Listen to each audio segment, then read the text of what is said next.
ኢንተለጀንሻ የሚባለው የህብረተሰብ ክፍል መጠናት ከጀመረ ዛሬ እንግዳ አይደለም። አቧክሶም አላፍቶም የራሱን ቦታ ማግኘት ይችላል። ወዛደሩም የተባለው እንደው ዝም ብሎ ነው። እንደ አውሮፓውያን አቆጣጠር 1963 ነው የከፈቱት እና 60ዎቹ ውስጥ ያሉትን ተማሪዎች ልብ ብሎ ሰው ካስተዋላችሁ እጅግ በጣም ጽንፈኛ ራዲካል ግራ ዘመም ናቸው። ይሄ ነገር እንዴት ነው ኮንስፓይሬሲ ያልሆነም ወይ? ይሄ የሁለትዮሽ የእውቀት ስሪትና የአዋቂ ግንባታ ሂደት ይመስለኛል። ወዛደሩ ሳይሆን ወደፊት ዓለምን የሚገዛው ይሄ ክፍል ነው። ሁሉ ሰው ምሁር አይሆንም።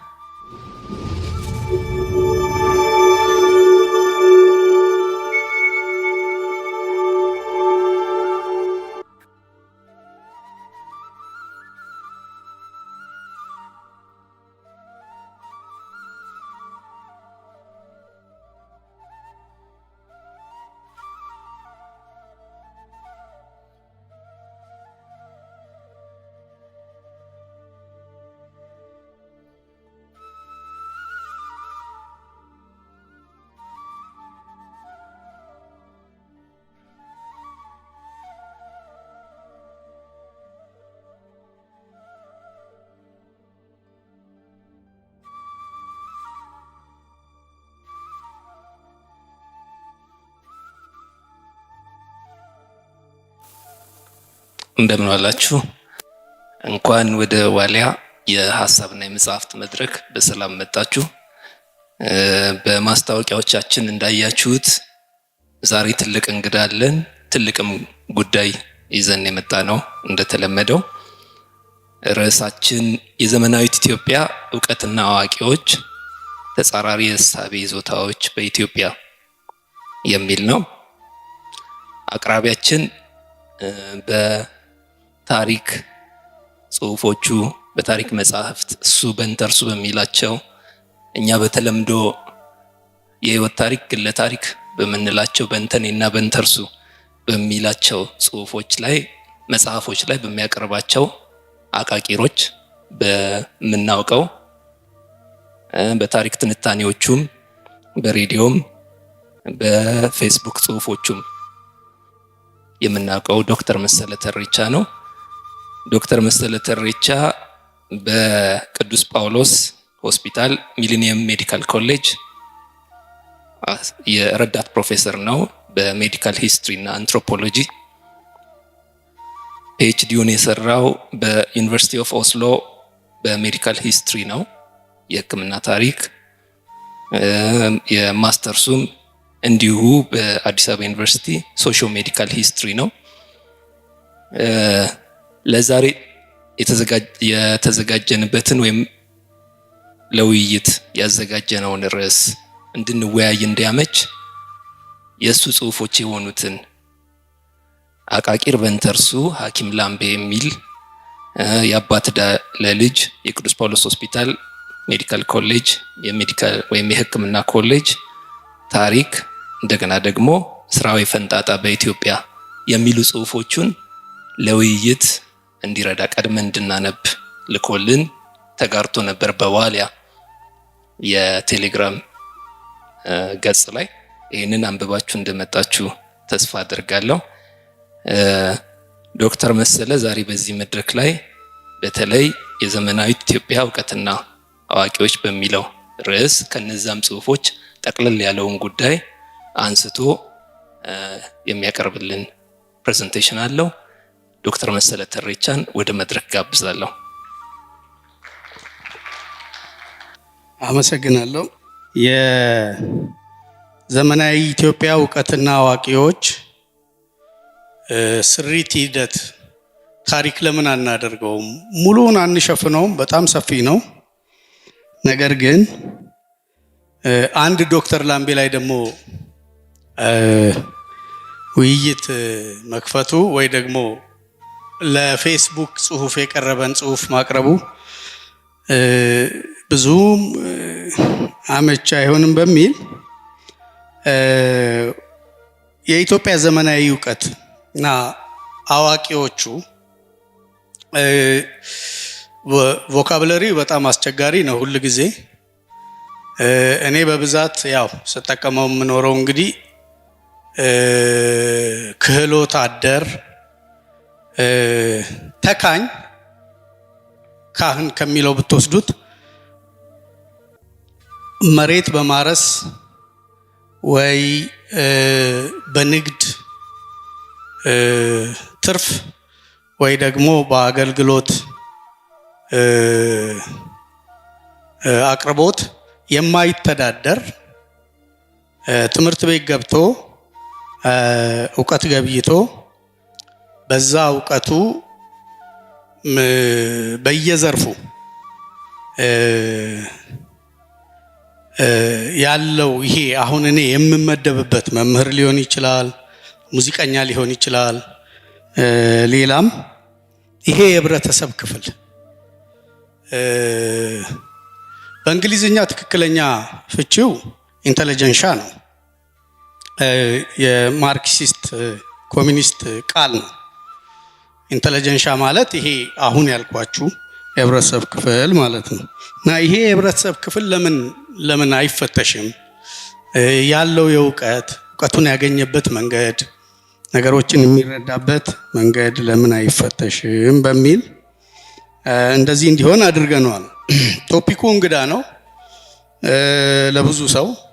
ስለዚህ ሰው እንግዳ እንዳይሆንበት አንዳንድ ጽሁፎችን ይይ በሚል አሁን ቴዎድሮስ እንደነገራችሁ 1-3 የሚሆኑ ጽሁፎች ተበትነዋል። ግን ፌስቡክን የተከታተለ በፊት አሁን እንኳን ብዙም ተወት እያደረኩት ነው፣ ግን በፊት የሚከታተል ሰው በዚህ ምህዋር ውስጥ ሆኖ ነው የሚያገኛቸው ብዙዎቹ ጽሁፎች፣ ወይንም የመጽሐፍ አቃቂርም ቢሆን አቃቂር በእርግጥ የኔ ቃል አይደለም። በእንተርሱም የኔ ቃል አይደለም። የአበራ ለማ ትንጥዬ መዝገበ ቃል 2000 አካባቢ ያሳተሟት እዛ ውስጥ ነው። ሪቪውን በአማርኛ ኢኩቫለንት ስላጡለት አቃቂር አሉት። ለኔም ደግሞ ስለተመቸኝ ያንን ወሰድኩት እንጂ የኔ ቃል አይደለም። ምናልባት በጣም አስተዋውቄው ሊሆን ይችላል፣ ነገር ግን የኔ ቃሎች አይደሉም። የእሳቸው መዝገበ ቃል ላይ ሙዳይ ቃላት የምትል ትንጥዬ መዝገበ ቃል እዛ ውስጥ ታገኛቸዋላችሁ፣ ሁሉንም ቃላት። በአጠቃላይ ይሄ ኢንተለጀንሻ የሚባለው የህብረተሰብ ክፍል መጠናት ከጀመረ ዛሬ እንግዳ አይደለም። እንደውም ከነ ማርክስ የመደብ የሶሻል ክላስ ጋር በሚተናነስ ጊዜም አይደለም የመጣው። ለማንኛውም ይሄ የህብረተሰብ ክፍል እና ከሱ ጋር ተያያዥነት ያላቸው ኢንተሌክቹዋል፣ ኢንተለጀንሻ፣ ስኮላር እና ሌሎቹም ቃላት በደንብ ተብራርተው ትርጉማቸው በደንብ መሰረት በያዘ መንገድ የቀረቡባቸው 1-5 የሚሆኑ ጽሁፎችን ይሄንን ዘርፍ ለማጥናት ለሚፈልግ ሰውና በደንብ አስፍቶ ለማየት ለሚፈልግ ሰው 1-5 ጽሁፎችን ልጠቁማችሁ። እሱም በመጠቆም ልጀምር። የመጀመሪያው ጽሁፍ ይሄ የህብረተሰብ ክፍል ወዛደሩ ሳይሆን ወደፊት ዓለምን የሚገዛው ይሄ ክፍል ነው። ሀሳብ ያመነጫል። አንዱን ወገን ከሌላው ጋርም አቧቅሶም አላፍቶም የራሱን ቦታ ማግኘት ይችላል። ወዛደሩም የተባለው እንደው ዝም ብሎ ነው። እነ ማርክስ ወዛደር አይደሉም፣ ኢንተለጀንሻዎች ናቸው። ስለዚህ መጻኢው ዓለም እንደውም የሚሆነው የወዛደር ሳይሆን የኢንተለጀንሻ የሚባለው ይሄ ክህሎት አደር የሚባለው የህብረተሰብ ክፍል ነው ብሎ መጀመሪያ ይሄንን ነገር የፈነጠቀው ጃን ማክሎ ማሻዮስኪ የሚባል የፖሊሽ ተወላጅ ነገር ግን ራሻ ውስጥ በአብዮት ላይ በራሻ አብዮት ውስጥ በደንብ ኢንቮልቭ ያደረገ እነ ስታሊንም ሲመጡ ከነ ሌኒንም ጋር በደንብ እንትን ያለው ሰው ነው። መጽሐፍቶቹ መጣጥፎች ናቸው እና መጣጥፎች ስለሆኑ ጠቅለል ተደርጎ በአንድ እንትን ያዘጋጃቸው ማርሻል ሻስ የሚባል ሰው ነው። A radical critic of the Russian intelligentsia and socialism የሚባል መጽሐፍ ብታገኙ የዚህ የህብረተሰብ ክፍል ከ1904 ይሄ ሰውዬ አሁን 1904 ላይ ነው ይሄንን እንትን ያለው። ከዛ ጊዜ ጀምሮ ያለውን የዚህን የህብረተሰብ ክፍል አመል፣ ጠባይ፣ ይዞታ ኮንሴፕቹዋሊ በጽንሰ ሐሳብ ደረጃ በደንብ መረዳት ትችላላችሁ። ከማሾንስኪ በኋላ 1979 ይሄንን የህብረተሰብ ክፍል በደንብ አርቲኩሌት አድርጎ እንደ አንድ ካልቸር ክላስ እንደ አንድ ማህበራዊ የባህል ክፍል መደብ ቲዮራይዝ ያደረገው አልቪን ዋርድ ጎልድነር የሚባል መጽሐፉም The Future of Intellectuals and the Rise of the New Class 1979 የታተመው። ይህንን መጽሐፍ ብታገኙ የበለጠ የዚህን ጽንሰ ሐሳብ ምሁር ለማለት ይቸግራል። ምሁር ሁሉ ሰው ምሁር አይሆንም። ማርክስ ምሁር ነው። ማርክሲስት ሁሉ ግን ምሁር አይደለም። ኪዳነ ደስታ ተክለወልድ እንኳን ምሁርን ሲፈቱት በጣም የተማረ ያወቀ የሚጠየቅ እንጂ የማይጠይቅ ብለው ነው የፈቱት። ስለዚህ ሌላኛው ከዚህ ጋር ተጓዳኝ ሊሆን የሚችለው ልሂቅ ነው። ልሂቅም የግዕዝ ቃል ነው። እንደዚሁ ልሂቅ ከእውቀት ይልቅ የገንዘብና የፖለቲካ ጉልበት ይይዛል። አንዳንድ ጊዜ ግን እውቀትም ያለው ሰው ደግሞ እዛ ካቴጎሪ ውስጥ ሊገባ ይችላል። ልሂቅን በዚህ ካቴጎሪ ይውሰዱት። ምሁር ግን ከተባለ በአንድ የእውቀት ዘርፍ የመጠቀ የላቀ እውቀት ያለው ሰው ማለት ነው። በጣም ጥቂት ናቸው የሚሆኑት። ሁሉ ሰው ምሁር መሆን አይችልም።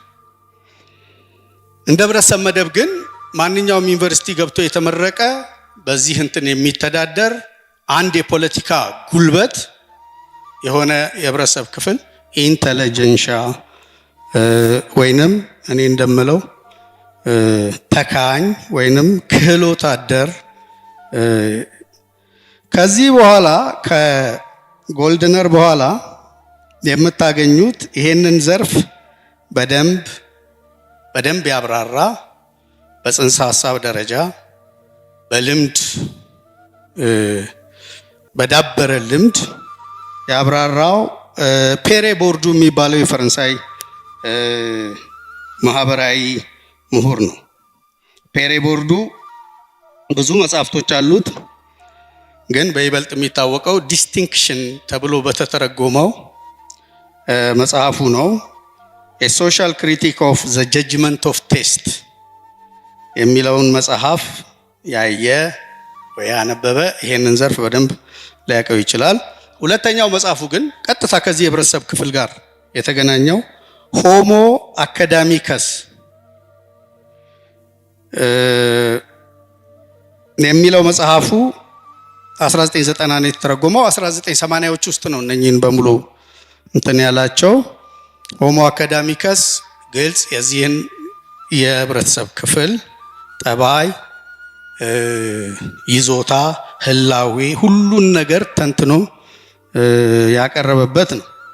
ዛሬ ካለው አስተሳሰብ ጋር ይሄንን እንትን የሚያሳያችሁ አምስተኛው የምጠቁማችሁ ሰው ቶማስ ሶል ናቸው። ቶማስ ሶል ጥቁር አሜሪካዊ ምሁር ናቸው። በኢኮኖሚክስ ነው የሚታወቁት። ነገር ግን ኢንተሌክቹዋልስ ኤንድ ሶሳይቲ የሚል መጽሐፍ አላቸው። 2009 እዛ ላይ እነኚህ አሁን የነገርኳቸው ነገሮች በሙሉ በግልጽ የተቀመጡ ናቸው። የቶማስ ሶልን ግን ሌሎች ለምሳሌ የህይወት ታሪካቸውን የፐርሰናል ኦዲሴ ኢንተሌክቹዋልስ ኤንድ ሬስ የሚለውን መጽሐፋቸውን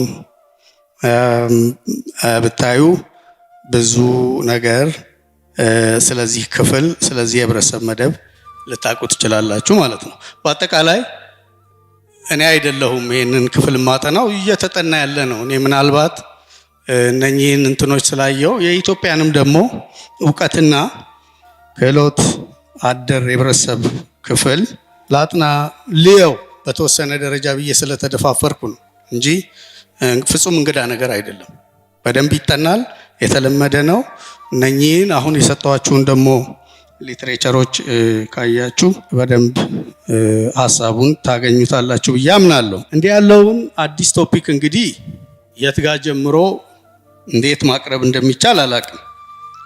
በጣም ሰፊ ነው። እናንተ ያላችሁበትም የህብረተሰብ መደብ ስለሆነ እናንተንም ደግሞ በብዙ ነገር ጎሸም ስለሚያደርግ እሱ ማን ነውና ነው እኛን የሚያጠናን? እኛ ሌላውን እየከፈልን አንዴ ሲለን በኢትኒሲቲ፣ አንዴ ሲለን በመደብ፣ አንዴ ሲለን በምን ሌላውን ከፍሎ አጥኚ ሀሳብ አመንጪ ልጓም ያዥነን እንጂ የኛ ልጓም ደግሞ በየት ይያዛል ብላችሁ ቅር እንዳይላችሁ የሆሞ አካዳሚከስን የዚህን የቦርዱን መጽሐፍ መግቢያውን ብታነቡት ይህንን ነገር በደንብ አድርጎ ያስቀምጠዋል። እና አልታየንም፣ አልተጠናንም፣ የመጣንበት መንገድ በትክክል አልተፈተሸም። ስለዚህ በዚህ በኩል ትልቅ ክፍተት አለ። አሁንም እኛ የመረጥነው ቶፒክ በጣም ሰፊ ነው። እኔ ይሆናል ብዬ ያሰብኩት እንደ ሌክቸር ዝም ብዬ እንትን ከምላችሁ ለምን እኔ በህይወቴ ሳልፍ የገጠሙኝን የኢትዮጵያ አጠቃላይ የእውቀት ስሪት ሁለት ነው። አሁን እኔ እስከገባኝ ሁለት የእውቀት ስሪት ነው ያለው። አንድ አዳራሽ ብንቀመጥም ለምሳሌ አጼ ሚኒሊክ ብላችሁ በሁለት ጽንፍ በረገጠ መንገድ ነው የምንረዳቸው። የሀገር ባለውለታ ፍጹም የሆኑ ሰው ብዙ ፈተናን ያሸነፉ በዛው ልክ በዓለምም ስማቸው የገነነ ትልቅ ሰው አድርጎ የሚወስዳቸው አለ። በሌላ በኩል ደግሞ ሌላውን ረግጠው የገዙ ቅኝ ገዢ አጥፊ ሰው አድርጎም የሚወስዳቸው አለ። ለምንድን ነው እንደዚህ የሆነው? ምናልባት እንግሊዝ ላይ እንደዚህ ሁለትዮሽ ነገር የለባቸውም። ስለዚህ በአንድ ሀገረ መንግስት ላይ ሁለት ጭንቅላት ወይ እንትን ያለው አይነት ነው የኛ እና ብዙ ነገራችንን የሚያበላሸው እንዳንግባባም የሚያደርገን ይሄ የሁለትዮሽ የእውቀት ስሪትና የአዋቂ ግንባታ ሂደት ይመስለኛል። በመሆኑም የሚሻለው ዝም ብዬ እኔ አንዳንድ ልምዶቼን ልንገራችሁና እንዴት ሁለትዮሽ እንደሆነ እግረ መንገዳችሁን እናንተ እያያችሁት ብትሄዱ ኤፒሶዶቹን ብንፈልግ እንተዋቸዋለን። ሰዓት እንትን ካለንም እናስቀራቸዋለን። ችግር የለውም። እንደ ፎርማል ፕሬዘንቴሽን መሆኑ አሰልቺ ይሆናል እና ሰውም ይታክታል። እንድትታክቱ ደግሞ አይፈለግም እንዲህ ያለ ፕሬዘንቴሽን ላይ። ይህንን ለዚህ እንትን ያበቃን እንግዲህ እንዳልኳችሁ ዶክተር ላምቤ ፓውል ባለንስኪ ያቀረበው የህይወት ታሪክ ነው። ማዛ ላይ የተጻፈ ነው። ጽፌ እንደጨረስኩኝ ለአንድ ፌስቡክ ላይ ብዙ ጊዜ ጽሁፌን አንብቦ ይጨርሳል ብዬ የማስበው ሰው ላኩለት እና እሱ ብሩክ ሽመልስ ይባላል። ኢንጂነር ነው፣ ግን ያው ጥሩ የታሪክ አንባቢ ነው። ቻሌንጅ ያደርገናል በብዙ መንገድ። ከታሪክ ሰውም በላይ የሚሆንባቸው ዘርፎች አሉት። ስለዚህ ሰጠሁት አንብበው አልኩት። አነበበው። ከሆነ ጊዜ በኋላ ደወልኩና እንዴት ነው አልኩት። እስኪ ትንሽ ጊዜ ስጠኝ፣ ትንሽ ዳይጀስት ላድርገው፣ ግድ የለህም አለ። ደወልኩለት ከሁለት ሳምንት በኋላ እና ግር ያለኝ ነገር ስላለ እኮ ነው። አንደኛ እና የእናንተም ጥያቄ ሊሆን ስለሚችል ነው ይሄ ነገር እንዴት ነው ኮንስፓይሬሲ ያልሆነም ወይ? እንዴት ይሄ ባንተ ባስቀመጥከው መንገድ ምዕራባውያን ወይ ደግሞ እነሱ የመጡባቸው ማህበራዊ ስሪቶች ለምሳሌ ሚስዮንነት ከዛ ጊዜ ጀምሮ አድብተው አቅደው አልመው እንዴት እንዲህ ሊሰሩ ይችላሉ? እና የኛ ስኮላር ሁለተኛው ጥያቄ እሺ ሰርተውታል ከተባለ የኛ አብዛኛው የጽሁፍ ምርት ልንለው እንችላለን ኖሌጅ ፕሮዳክሽናችን በአብዛኛው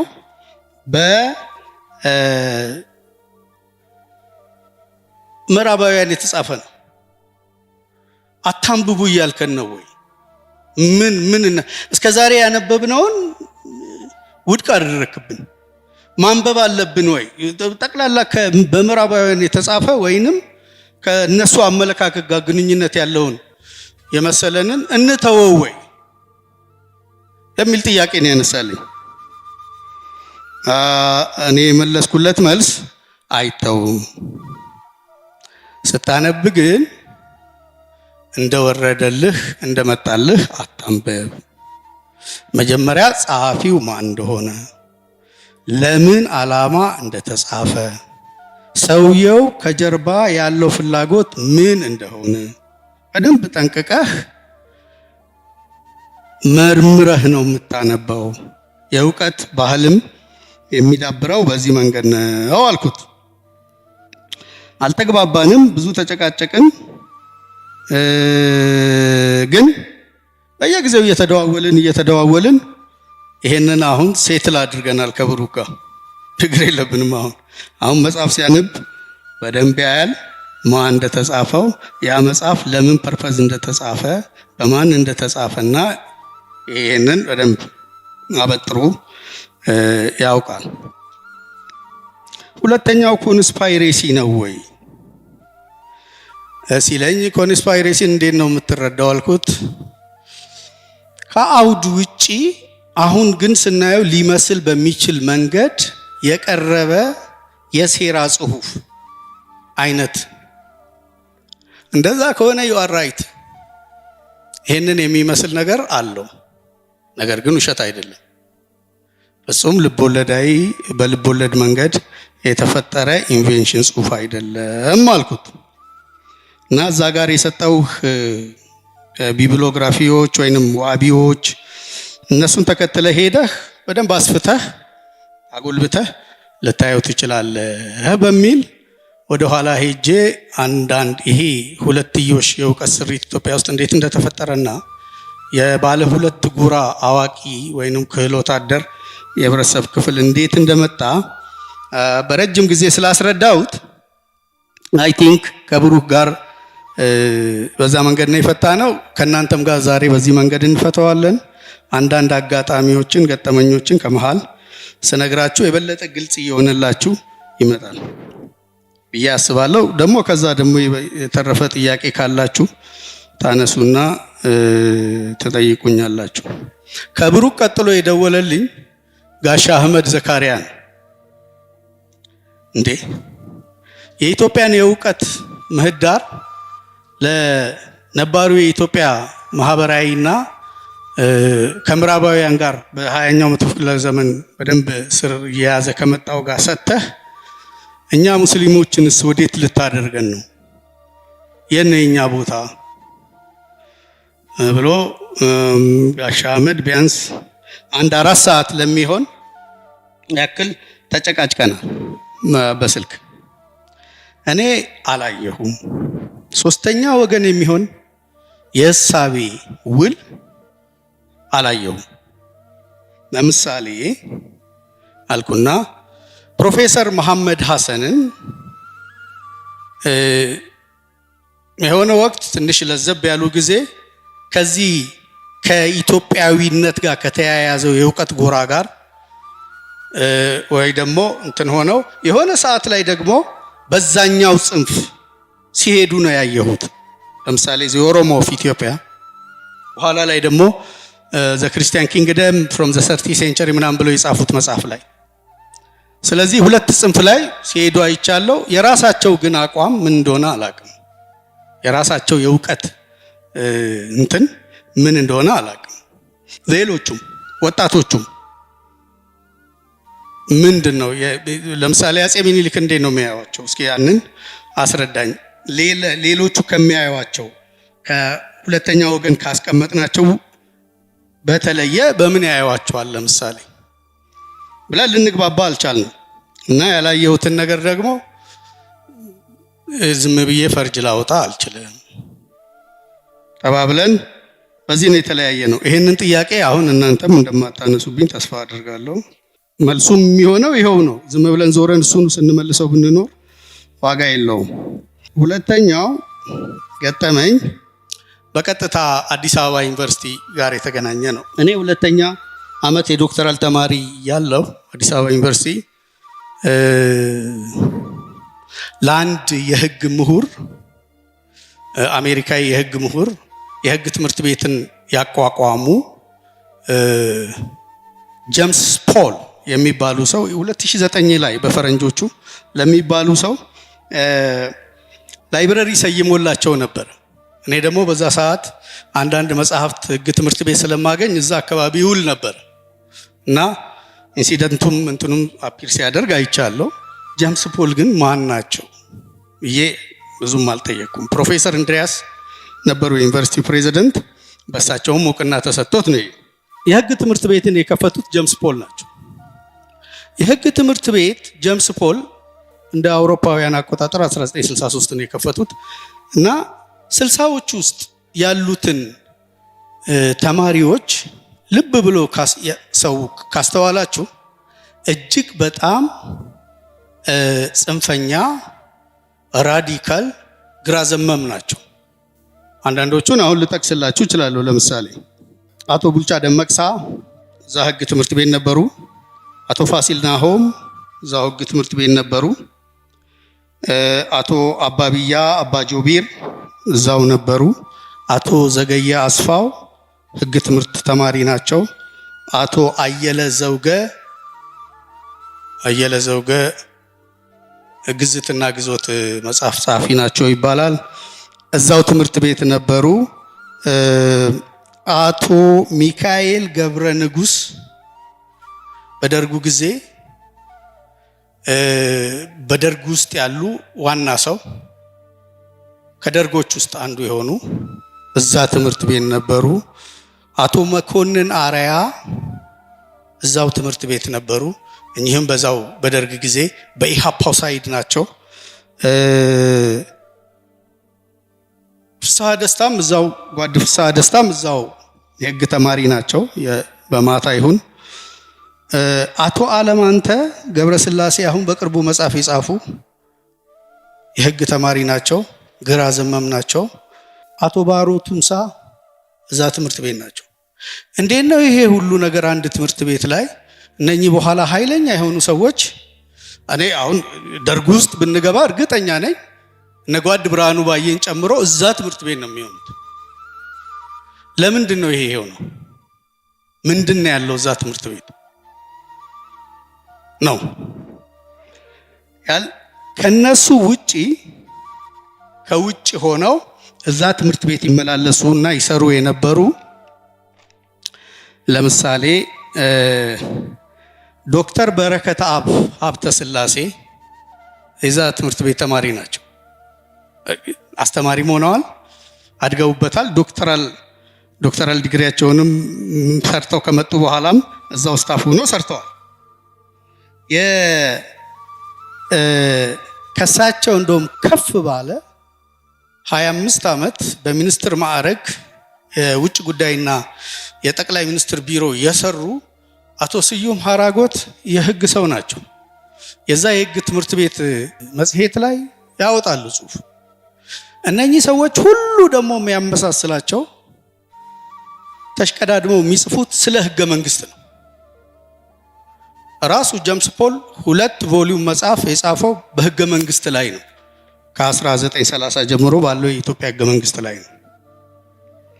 እና እነኚህ ግራ ዘመም ኃይለኛ ልጆች ደጋግመው ህገ መንግስቱን ጭንቅላቱን ሲሉት መጨረሻ ላይ እንደውም ህገ መንግስት ያለ እስከማይመስለን ድረስ ሙከራው ልምዱ ምንም እንዳልሆነ እስኪመስለን ድረስ ብዙ ነገር ነው የለወጡብን። እና ይሄ እንዴት ሆነ? እንዴት ነው እነኚህ ልጆች እዛ ጋር የሰባሰቡት?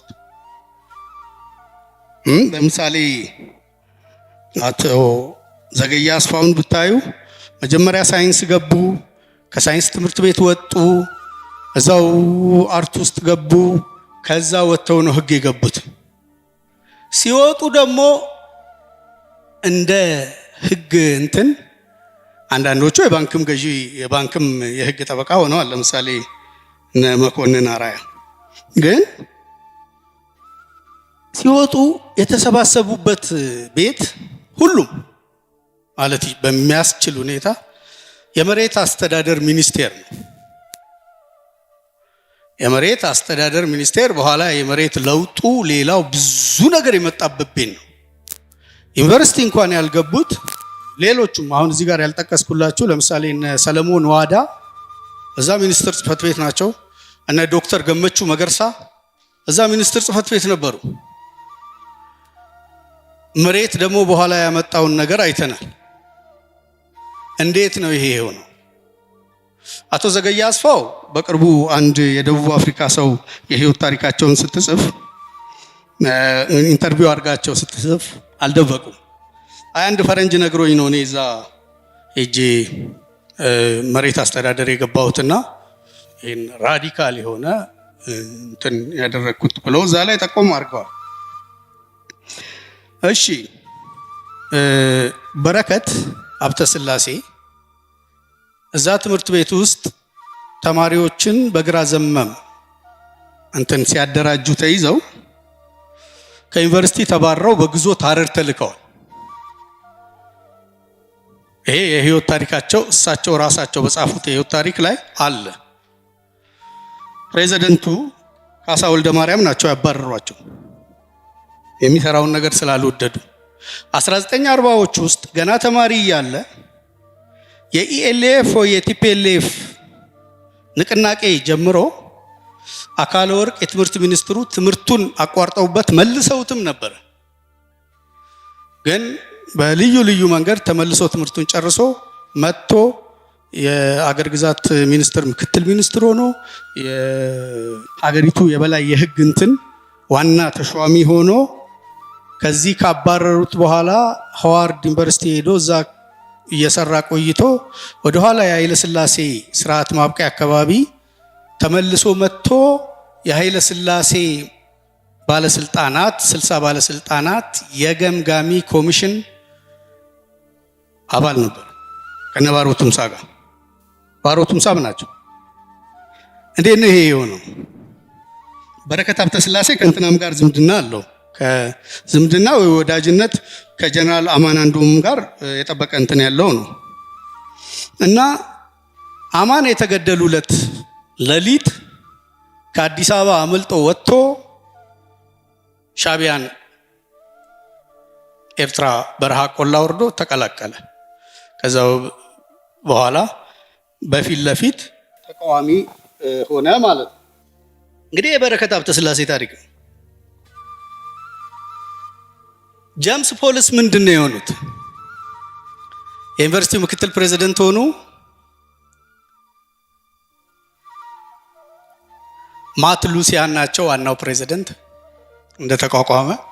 እሳቸው ራሳቸው የጀስዩት ሚሽን ናቸው ከነ ክላውድ ሰምነር ጋር።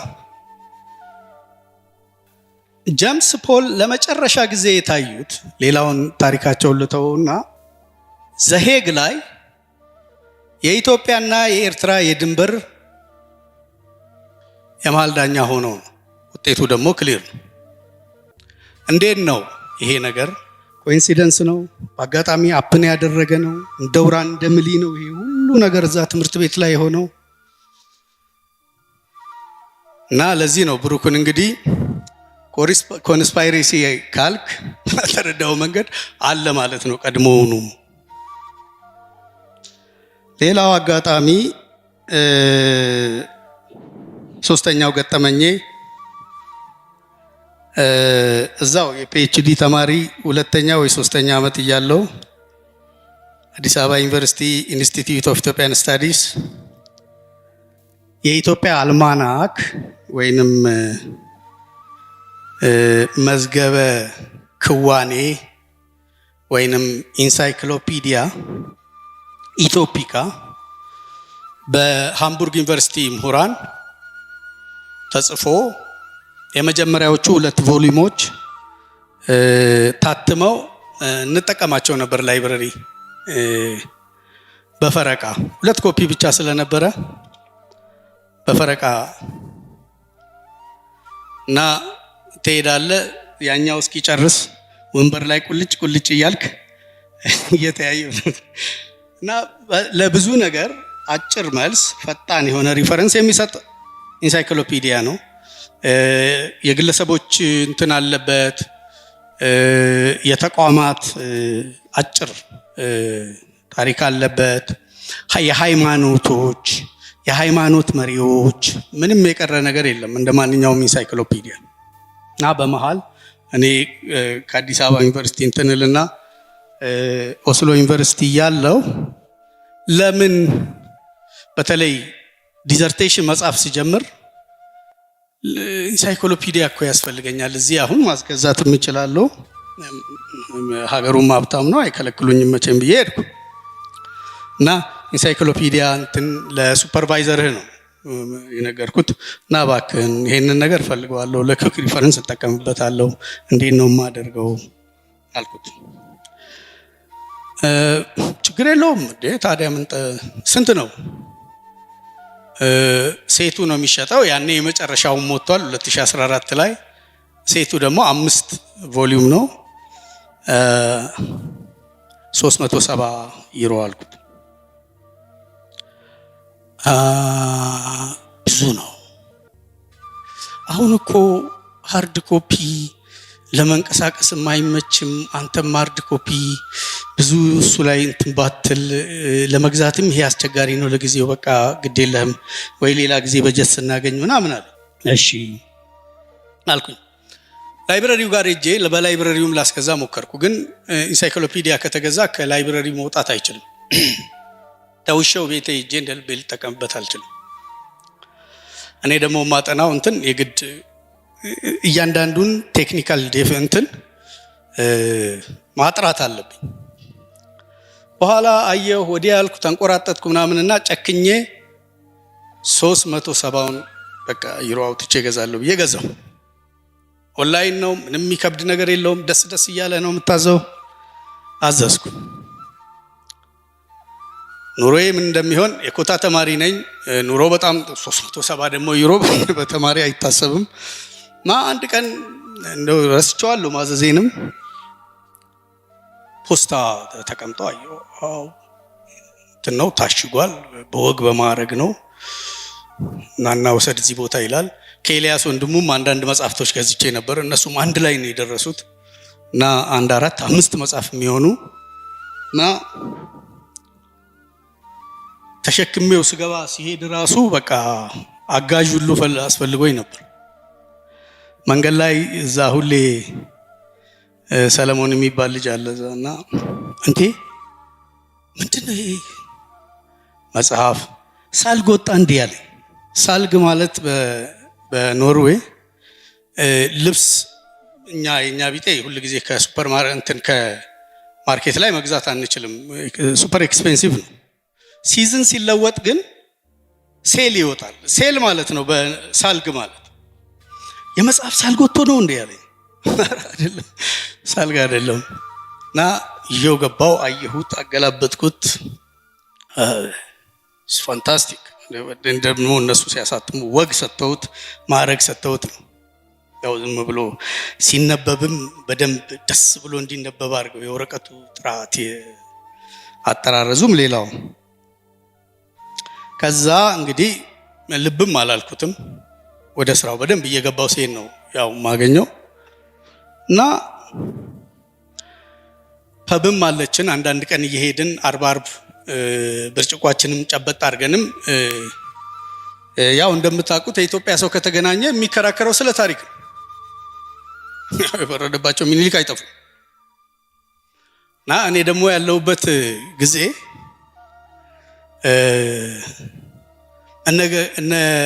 እነ ግርማ በላይነህ ጉተማ አንድ ህንፃ ላይ ነበርን። አልፎ አልፎም እዛች ፐብ ላይ እንገናኛለን። እኔና ግርማ በኢትዮጵያ ታሪክ ያለን እንትን ይሄው አሁን ያልኳችሁ ሁለትዮሽ እና ተጣልተን ነው የምንለያየው ሁሌ። ግርማ ክፉ ልጅ አይደለም፣ ግን ታሪክ ላይ ያለን ስታንድ በፍጹም በቃ ፖላራይዝድ ይሆን እና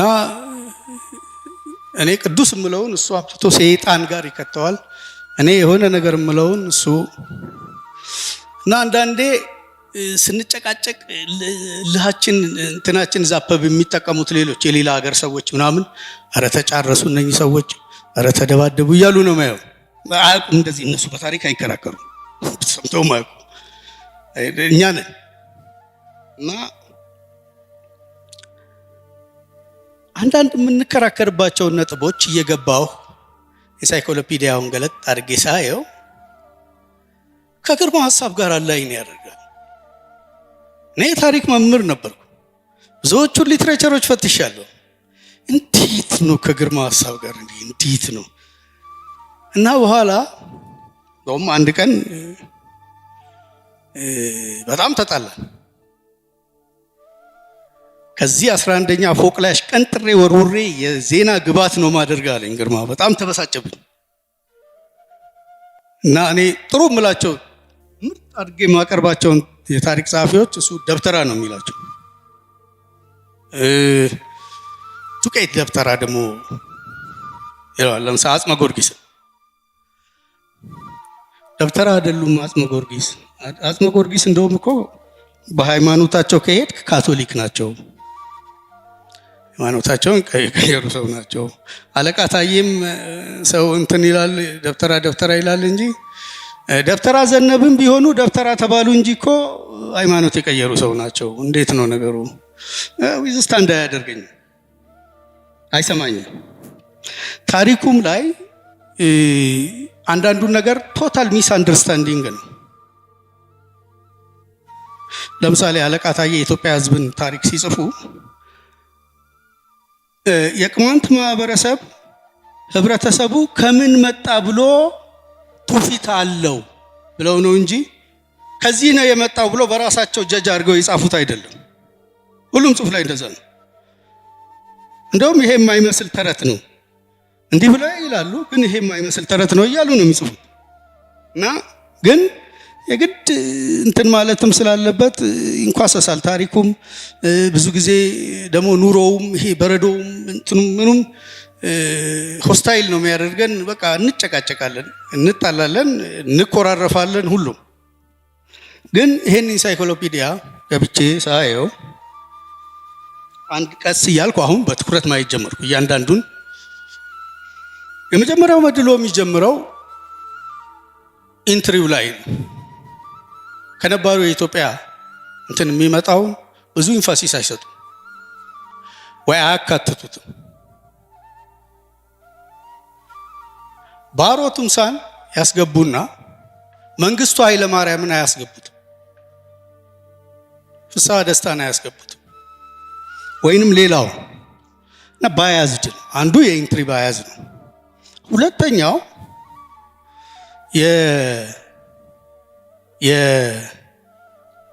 የሳብጀክት ታሪኩን ሲጽፉ ሪፈር የሚያደርጉት እኛ እዚህ ሀገር ትልቅ የሆኑትን ለምሳሌ ባህሩ ዘውዴን አይደለም።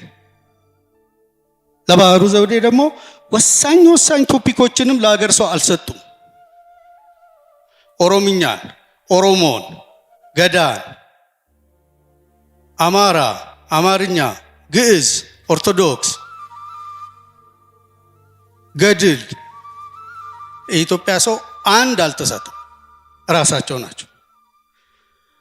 አጼ ሚኒሊክን ለምሳሌ ለክላፋም ነው የሰጡት። ክላፋም የፖለቲካል ሳይንቲስት ነው።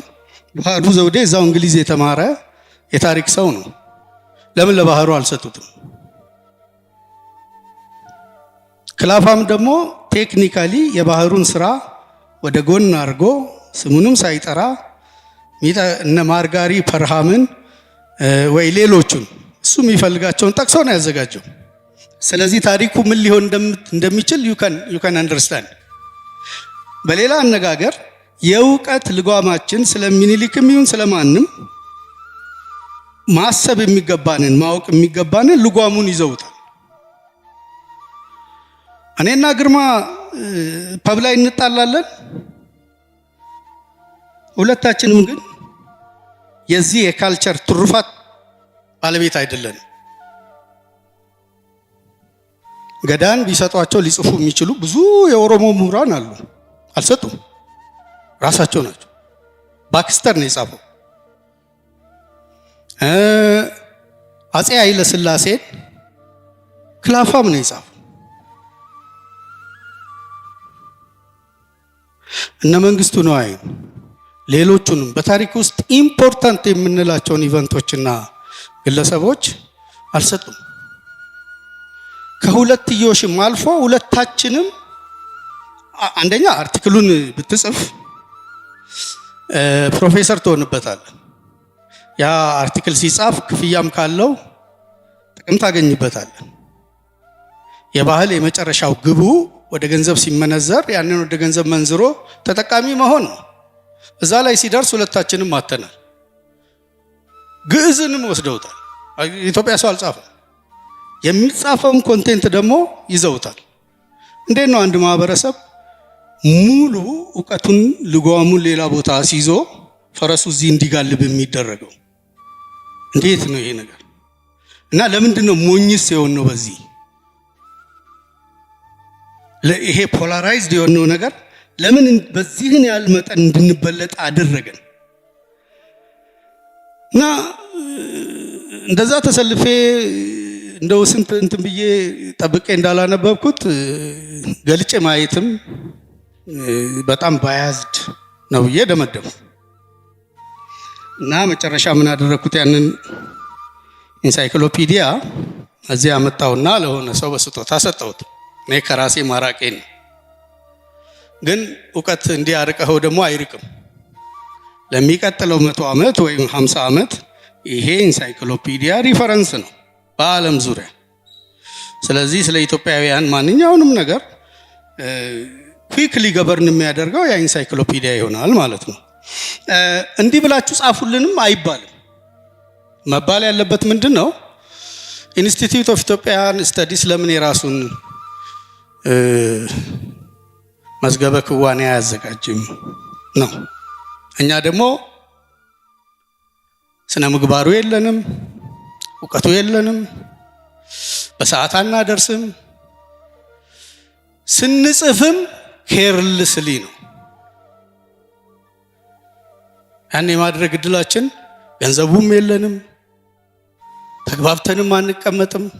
በነሱ ሌቭል በነሱ የስራ ጥራት ትጋት ሌቭል የለንም።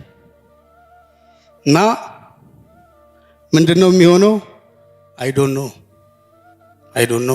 ሁለትዮሽ የእውቀት ስሪቱ ግን ክሊርሊ የሚታይ ነው።